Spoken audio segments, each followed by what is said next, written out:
वागायचं हे असं वागणं म्हणजे छत्रपती शिवरायांचा अपमान करणे लक्षात घेतलं पाहिजे. छत्रपती शिवरायांचा वारस म्हणून घेणाऱ्यांनी कधीही स्त्रियांचा अपमान, कधीही आपल्या बहिणीचा अपमान होईल अशा पद्धतीचं वागणूक करायचं नाही. त्यांनी संस्कृती सोडली म्हणून आपण सोडायची नसते. शेवटी तेही माझी भावंड आहे. जर मी या भागाची भूमिकन्या म्हणते, या भागाची लेख म्हणते, तर केवळ महायुतीचीच माणसं माझी भावंड नाही आहे. मी या लोकसभेतल्या विरोधकातल्या प्रत्येकाला माझा भाऊ समजते. त्याच्यामुळे त्याही लोकांबद्दल मी कधीही वाईट बोलणार नाही आणि कधीही वाईट चिंतणार नाही. हे लक्षात घेतलं पाहिजे. ती आपली संस्कृती नाही आहे, ती आपली शिकवणही नाही आहे भावंडांनो. आणि म्हणून या लोकसभेत काम करत असताना येणाऱ्या 5 वर्षात तुम्हा सगळ्यांच्या आशीर्वादाने या ठिकाणच्या मुलांच्या हातांना काम मिळेल. इथल्या शेतीच्या मालावरती आधारित उद्योग उभे राहतील. इथल्या महिलांच्या आरोग्यविषयक प्रश्न असतील, महिला बचत गटाचे प्रश्न असतील, त्यासाठी काम करेल. हाही शब्द तुम्हाला देते, कारण त्या कामाचा पाठबळ माझ्या पाठीशी आहे. इथं राहतात का, तिथं राहतात का, माझ्याबद्दल प्रश्न निर्माण करतात. कसं काम करतील रितेश भैया? तुम्हाला विचारलं दादा, तुम्हाला मार्केटमध्ये विचारलं असतील, तुम्ही एवढं सांगता तुमच्या लेकीबद्दल, पण कुठं राहतील, आमचे कामं कसे करतील, काय करतील?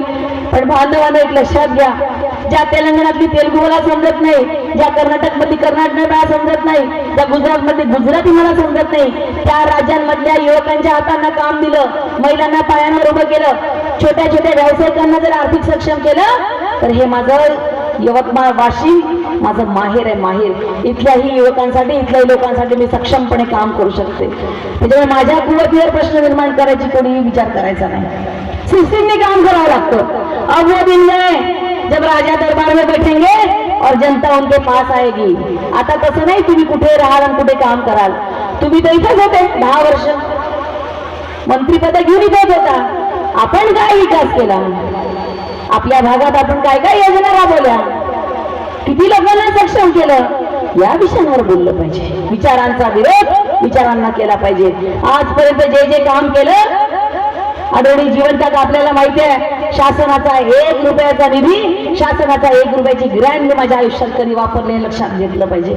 आणि म्हणून या बदोजा गावामध्ये पळताना बांधवांनो, तुम्हाला सगळ्यांना माझी हात जोडून विनंती आहे, या भागाची भूमिकन्या, या भागाची लेख म्हणून तुम्ही मला संधी दिली तर 100% येणाऱ्या काळात 5 वर्ष तुमच्यासाठी काम करेल हा शब्द मी तुम्हाला देते. निश्चित आपले प्रश्न अनेक आहेत. या प्रश्नांवरती काम करताना तुम्हाला सगळ्यांची साथ मला लागणार आहे. मी करेल म्हणण्यातली मी नाही. आपण सगळे मिळून या आपल्या भागाला लागलेला मागासलेपणाचा शिक्का मोडून टाकायचा आहे. कुठल्याही लेकीबाईला आपलं माहेर मागास आहे म्हटलेलं आवडत नाही. आपल्या यवतमाळ वाशिमला सगळीकडे मागास जिल्हा, मागास लोकसभा म्हणून म्हटल्या जातात. त्याच्यामुळे निवडून आल्याबरोबर आधी या दृष्टिकोनातून आपल्याला काम करावं लागणार आहे आणि आपल्याला लागलेला मागासपणाचा जिल्ह्याचं नाव हे मोडून टाकावं लागणार आहे. आणि त्यासाठी मी काम करेन हेही तुम्हाला सांगते. बोलण्यासारखं खूप आहे, परंतु निश्चित तुम्हाला सगळ्यांच्या आशीर्वादाने 5 वर्ष तुमच्यासाठी काम करेल हाही शब्द देते. फक्त सगळ्यांना विनंती आहे बांधवांनो, मी सगळ्यांपर्यंत जाऊ शकत नाही. मतदारसंघ खूप मोठा आहे. माझ्या तरुण बांधवांना माझी हात जोडून विनंती आहे, सकाळ झालं की आपण याला गुड मॉर्निंग पाठवतो, त्याला गुड मॉर्निंग पाठवतो, रात्री याला गुड नाईट, त्याला गुड नाईट. जरा 26 तारखेपर्यंत या बहिणीसाठी काम करा. जर शिवसेनेचं धनुष्यबाण सगळ्यांना पाठवा, माझा आवाज प्रत्येकापर्यंत पोहोचवा. तुम्ही सगळेजण 26 तारखेपर्यंत माझ्यासाठी काम करा. येणारी 5 वर्ष ही बहीण तुम्हाला सगळ्यांसाठी काम करेल हा शब्द तुम्हाला देते. आणि निवडणूक आली म्हणून बोलणारी राजश्री पाटील नाहीये.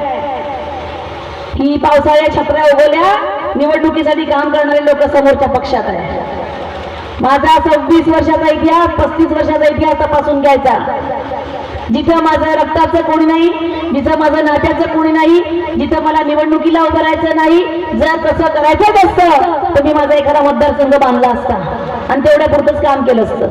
परंतु ज्यांची पत नाही त्यांची पत निर्माण करायची, वंचितांसाठी, शेतकऱ्यांसाठी, सर्वसामान्य लोकांसाठी काम करायचं आहे. कळवळा घेऊन काम करणारी सर्वसामान्य कार्यकर्ती आहे. अशा तुमच्या बहिणीला, तुम्हा सगळ्या भावंडांच्या मदतीची, तुम्हा माय मावल्यांच्या आशीर्वादाची गरज आहे. भावाला राखी बांधली तर भाऊ 1 रुपया तरी तिच्या ताटात टाकतो. मला 1 रुपयाही कोणाचा लागणार नाही, आयुष्यात कधी घेणार नाही, लक्षात ठेवा. परंतु तुम्हा सगळ्यांचं एक मतदान मात्र 100% मला झालं पाहिजे, एवढं मात्र मी तुम्हाला हक्काने मागते. कारण माझा माहेर होत एवढा हक्क असतो. हे मतदान तुम्ही मला करा, इतरांना करायला सांगा. जास्तीत जास्त लोकांपर्यंत शिवसेनेचं धनुष्यबाण आपण हा माझा प्रचार आणि प्रसार करावा, एवढी विनंती आपल्या सगळ्यांना करते. येणाऱ्या 26 तारखेला 1 नंबरवर बटन आहे आपलं, प्रभू रामचंद्राचं धनुष्यबाण आहे. ज्या प्रभू रामचंद्राच्या राम मंदिराची निर्मिती माननीय मोदी साहेबांनी केली, त्यांना पुन्हा एकदा पंतप्रधान करायचं आहे. ते 1 नंबरवरचं बटन दाबायचं धनुष्यबाणाचं, आणि 1 नंबरच काम आपल्या ताईकडून करून घ्यायचं. येणारे 5 वर्ष हा तुम्हाला या ठिकाणी शब्द देते. ही सभा संपन्न करण्यासाठी ज्या महायुतीच्या पदाधिकाऱ्यांनी, नेत्यांनी, कार्यकर्त्यांनी प्रयत्न केले त्या सर्वांच्या मनापासून आभार मानते.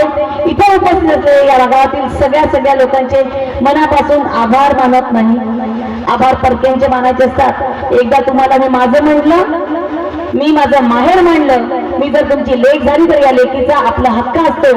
हा प्रेमाचा हक्क, प्रेमाचं ऋण मात्र या ठिकाणी व्यक्त करते आणि थांबते. जय हिंद, जय महाराष्ट्र. धन्यवाद ताई.